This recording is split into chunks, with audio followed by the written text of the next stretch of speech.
Ang kawalang katarungan at pang-aapi ay mga bagay na dapat labanan at ipaglaban. Walang salita ang nagsabi, mga mata'y nagtinginan, at sa sandaling yon, mga puso'y nagsasalita. Hanggang kailan tayo magtatago?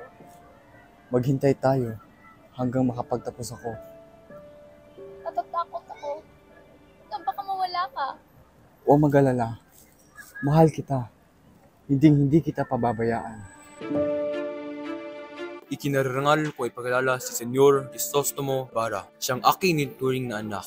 Sana'y makatagpo siya ng magandang kapalaran dito.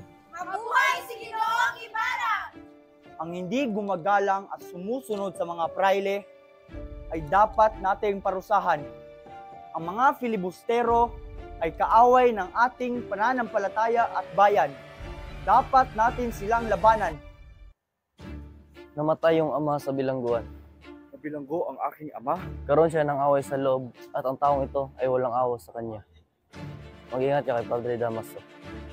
Ang kanyang ama ay isang filibustero, isang mangmang, isang erehe na matay sa bilangguan at tinapon sa ilog. Pagbigyan niyo po sana ang aking kasintahan.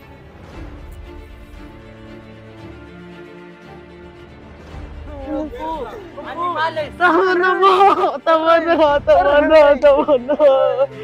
Mga bulag sa katotohanan, abusado, makapangyarihan. Tumayo kayo! Kung ayaw niyong madamay, si Don Rafael ay ang aking ama na isang taong bukas palad sa lahat ng mga nangangailangan. Tama na, Crisostomo!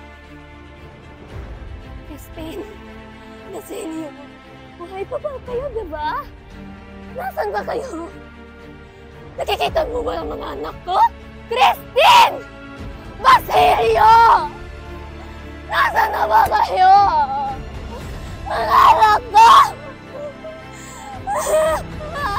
Kung bakit nawasak at naghirap ang aking buangkan? Kayo mga Ibarra, kayo ang nagdala sa akin ng aking kasawian!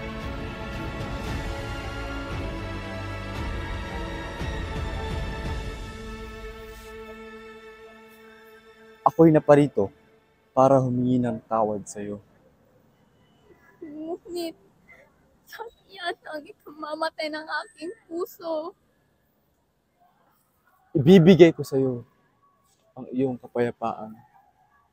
Paalam, aking minamahal.